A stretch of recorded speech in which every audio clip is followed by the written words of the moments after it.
We provide you the platform to turn your dreams into reality. Give wings to your aspirations with KR Mangalam University.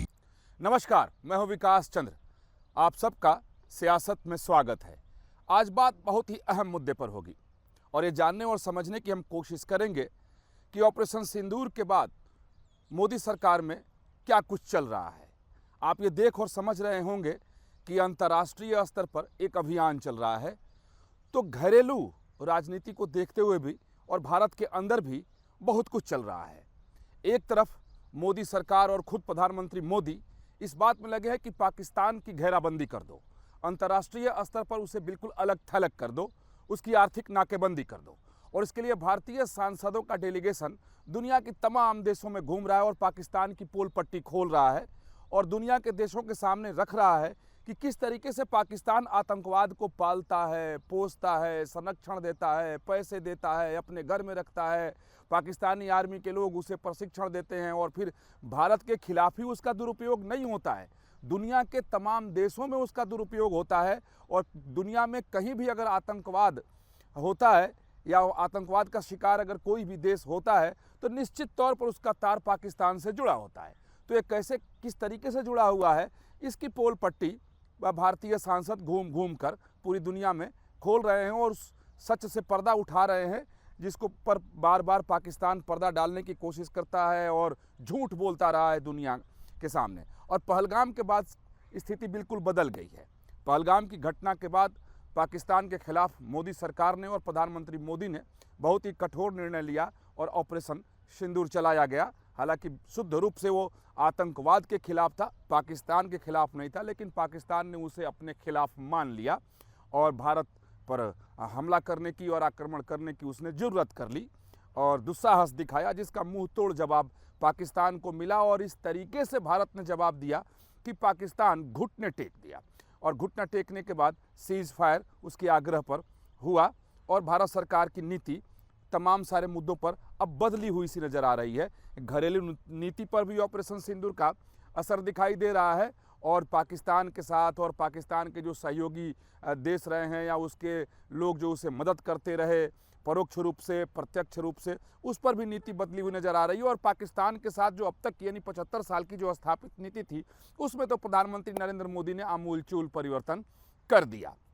उसके हिसाब से अब भारत सरकार अपनी रणनीति पर चल रही है। लेकिन घर में क्या कुछ चल रहा है, घर का मतलब मेरा ये है कि देश के अंदर क्या कुछ चल रहा है।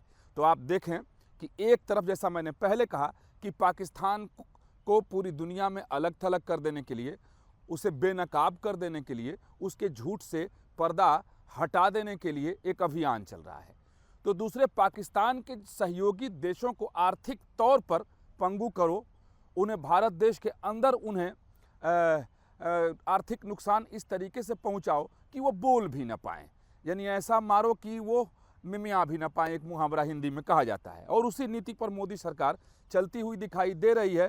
और पहली बार ऐसा हुआ कि प्रधानमंत्री नरेंद्र मोदी ने सार्वजनिक मंच से खुलकर, हालांकि उन्होंने चीन का नाम नहीं लिया कई बार और कुछ और देशों का नाम नहीं लिया, लेकिन छोटे आँखों वाले गणेश जी यानी चीन, और यहाँ तक कि पिचकारी भी चीन की आ जाती है और तमाम झालर चीन के, यानी घरों में किस तरीके से विदेशी माल घुसा हुआ है उसका उदाहरण देते हुए प्रधानमंत्री नरेंद्र मोदी ने स्वदेशी का आह्वान किया। उसके पीछे मकसद ये था कि तमाम जो चीन हो या फिर आप देखें तुर्की हो या पाकिस्तान के दूसरे सहयोगी हों, जिस तरीके की भूमिका अमेरिका के सामने निकल कर आई, तो उसके बाद से प्रधानमंत्री नरेंद्र मोदी का स्वदेशी का आह्वान करना काफ़ी महत्वपूर्ण हो जाता है। और बहुत ही मजबूती के साथ प्रधानमंत्री नरेंद्र मोदी ने स्वदेशी की वकालत की और कहा कि ऑपरेशन सिंदूर का अर्थ ये नहीं है कि सिर्फ सेना लड़े और जीत जाए और हम बहुत उससे खुश हो जाएं। ऑपरेशन सिंदूर तब सफल होगा कि जब हम घर के अंदर विदेशी का यानी विदेशी सामान का और एक तरीके से विदेशियों का बहिष्कार करें। और इसके लिए प्रधानमंत्री ने बताया कि गांव-गांव तक जाएं और व्यापारियों से संकल्प कराएं और व्यापारी भी संकल्प लें कि वो विदेशी सामान नहीं बेचेंगे। इसका सीधा सा अर्थ है कि जिन लोगों ने यानी चाइना ने जिस तरीके से पाकिस्तान का मदद किया ऑपरेशन सिंदूर के दरमियान, या पाकिस्तान और चीन की दोस्ती जग जाहिर है। तुर्की जिस तरीके से खुलकर सामने आया, बाकी दुनिया के देश, क्योंकि भारत बहुत बड़ा बाजार है, सारी दुनिया के देशों की इच्छा रहती है कि भारत से उसका ट्रेड हो। तो अब उनको जवाब देने के लिए बहुत ही अच्छे ढंग से इस स्वदेशी के हथियार को प्रधानमंत्री नरेंद्र मोदी ने उठाया और इसे सफल बनाने का बीड़ा राष्ट्रीय स्वयंसेवक संघ ने उठा लिया। इसी मुद्दे पर मैं बात करना चाह रहा हूं और आपको बताने और समझाने की कोशिश करता हूं। जितना मैं समझ पाया हूं वो आपके सामने मैं परोसता हूं कि आप देखिए, प्रधानमंत्री नरेंद्र मोदी ने स्वदेशी की बात कही, जो मैंने पहले कहा, उसका सीधा सा एक ही अर्थ है कि भारत के अंदर जो लोग, जो दुनिया के जितने भी मुल्क हैं जो व्यापार करते हैं और भारत से व्यापार भी करते हैं और भारत से अदावत भी रखते हैं, यानी दुश्मनी भी रखते हैं और भारत के दुश्मन का सहयोग भी करते हैं, उसमें नंबर 1 पर चीन है, इसमें कहीं कोई संदेह नहीं है, उसका बहिष्कार करो, स्वदेशी को अपनाओ। हालांकि make in India, made in India बहुत पहले से प्रधानमंत्री नरेंद्र मोदी चला रहे हैं। स्वदेशी आंदोलन इस देश का बहुत पुराना रहा है। जब अंग्रेजों के खिलाफ लड़ाई लड़ी जा रही थी तो उस समय भी स्वदेशी आंदोलन चला था और स्वदेशी अपनाओ चला था। तो भारत के लिए स्वदेशी कोई नई बात नहीं है। ऐसा नहीं है कि प्रधानमंत्री नरेंद्र मोदी कोई नई बात लेकर आ गए। ये भारत के लिए बहुत पुरानी बात है और भारत की पहचान भी पूरी दुनिया में इस वजह से है। लेकिन अब नए सिरे से उन देशों को जवाब देना है जो ऑपरेशन सिंदूर के दरमियान या पहले से प्रत्यक्ष या परोक्ष रूप से पाकिस्तान के साथ खड़े थे।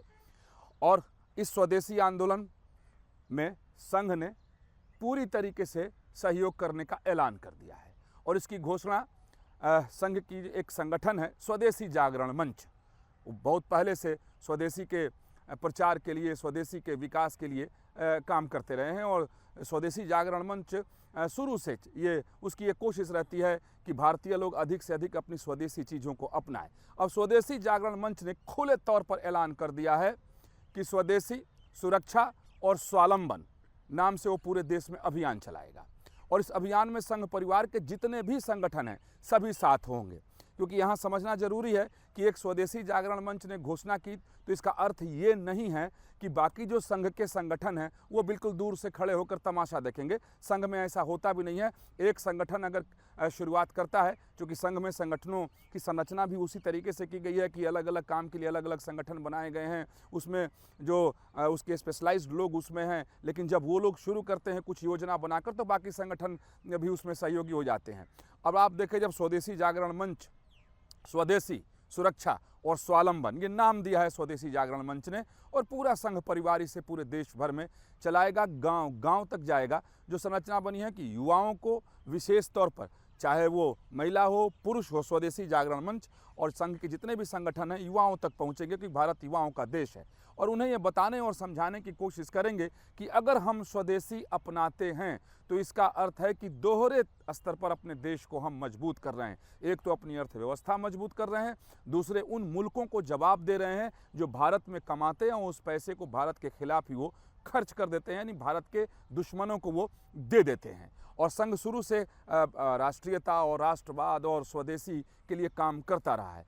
तो अब पूरा संघ परिवार अब इस अभियान को शुरू करने जा रहा है। अब संघ परिवार से मेरा मतलब यहाँ भी है कि इससे बीजेपी अलग नहीं है, क्योंकि अगर आप संघ परिवार की बात करते हैं तो उसमें बीजेपी भी है, तो बीजेपी के कार्यकर्ता भी इसमें जुड़ेंगे। हालांकि आगे स्वदेशी जागरण मंच दिखाई देगा, लेकिन जो संगठन जहां मजबूत है और संघ की यही खासियत है और संघ की यही ताकत है कि उसके जितने भी संगठन हैं वो जब कोई भी एक अभियान शुरू होता है तो सब पूरी ताकत से योजना बनाकर, रणनीति बनाकर उस काम में जुट जाते हैं। और संघ इसीलिए आज तक सफल हुआ है कि किसी भी काम को वो आधे अधूरे ढंग से नहीं करता है। ये नहीं मानता है कि अगर विश्व हिंदू परिषद ने कोई काम शुरू किया तो बाकी संगठनों का उससे लेना देना नहीं है, स्वदेशी जागरण मंच ने कुछ अगर काम शुरू किया तो बाकी संगठनों का उससे लेना देना नहीं है, ऐसा बिल्कुल नहीं है। तो अब ये जो अभियान स्वदेशी जागरण मंच ने करने का ऐलान किया है, इसका मतलब है कि संघ ने ऐलान कर दिया है। प्रधानमंत्री नरेंद्र मोदी ने इस आह्वान किया, संकल्प लिया कि अब स्वदेशी आंदोलन चलेगा और संघ ने उसे अपना लिया और संघ का भरपूर समर्थन ही नहीं, उस आंदोलन की शुरुआत ही संघ करने जा रहा है। तो इसका अर्थ अब ये है कि अब तक जो स्वदेशी आंदोलन का या स्वदेशी के प्रचार अभियान का स्वरूप हम देखते रहे हैं, वह स्वरूप अब आने वाले वक्त में बिल्कुल बदल जाएगा, पूरी तरीके से बदल जाएगा। क्योंकि संघ जब किसी मामले में कूदता है तो उसके काम करने का तरीका बिल्कुल अलग होता है। क्योंकि संघ के लोग, ऐसा नहीं होता है कि राजनीतिक दलों के लोग एक बड़ा सा मंच बना लिया, वहाँ मंच पे कुछ लोग बैठ गए और अगल बगल के गांव और शहर के लोगों को बस में बिठाकर बुला लिया गया, जैसे आमतौर पर राजनीतिक रैलियां होती हैं जिसमें लोग बुला लिए जाते हैं, नेताजी भाषण देते हैं, लोग सुनते हैं और अपने अपने घरों को चले जाते हैं। संघ ऐसा बिल्कुल नहीं करता है। संघ घर तक पहुँचता है, व्यक्ति तक पहुंचता है और अपनी बात को बताता है, समझाता है, आग्रह करता है, संकल्प कराता है।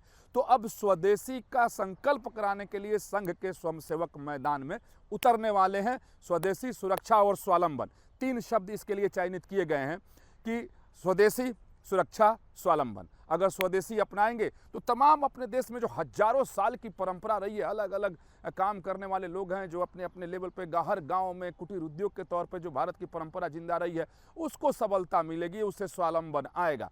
तो ऐसा सिर्फ इसके पीछे मकसद ये नहीं है कि विदेशी सामानों का बहिष्कार करके उनको सबक सिखा दो, इसके जरिए उनका बहिष्कार तो करो, उनका आर्थिक बहिष्कार खुद ही हो जाएगा और भारत में स्वावलंबन भी आएगा। यानी संघ जो भी काम करता है, और प्रधानमंत्री नरेंद्र मोदी की अगर बात कर लें तो अगर प्रधानमंत्री नरेंद्र मोदी कोई भी अभियान शुरू करते हैं तो वो एक तीर से कई निशाने साधते हैं, एक काम से कई सारे कामों को कर देते हैं और उसमें भी यही दिखाई दे रहा है। तो अब आगे आने वाले वक्त में हो सकता है कि आपके घर तक भी बीजेपी के कार्यकर्ता, विश्व हिंदू परिषद के कार्यकर्ता, स्वदेशी जागरण मंच के कार्यकर्ता आपके दरवाजे पहुंचे और आपसे निवेदन करें कि आप स्वदेशी अपनाएं। मुझे लगता है कि हर भारतीयों को तुर्की की स्थिति देखने के बाद, चीन की स्थिति देखने के बाद, ऑपरेशन सिंदूर के दरमियान या उसके पहले आप जाएं, पाकिस्तान से उनका क्या संबंध है, और जब ऑपरेशन सिंदूर के दरमियान और उसके बाद, तो समझ में आ जाएगा। क्योंकि जितने सारे ड्रोन्स पाकिस्तान की तरफ से भारत पर मारे जा रहे थे, भेजे जा रहे थे, वो सब तुर्की में बने हुए थे। तो हालांकि तुर्की का बहिष्कार अभियान शुरू है, बहुत दिनों से चीनी सामान के खिलाफ भी आंदोलन चलता रहा है, लेकिन अब मुझे लगता है कि बहुत ठोस ये आंदोलन अब चलने वाला है स्वदेशी का। स्वदेशी के जरिए विदेशियों को जवाब अब संघ देगा सरकार के साथ मिलकर, और सरकार यहाँ न कहें, यानी संघ परिवार जो है जिसमें बीजेपी है तो मिलकर, यानी एक काम से कई सारे चीज़ें सधने वाली हैं। और मुझे लगता है कि ये बड़ा कारगर और धारदार हथियार आगे चलकर साबित होगा उन देशों के लिए जो लोग भारत से धन लेते हैं और भारत के खिलाफ रहते हैं। तो चलिए आगे फिर मिलेंगे, किसी दूसरे मुद्दे पर चर्चा करेंगे।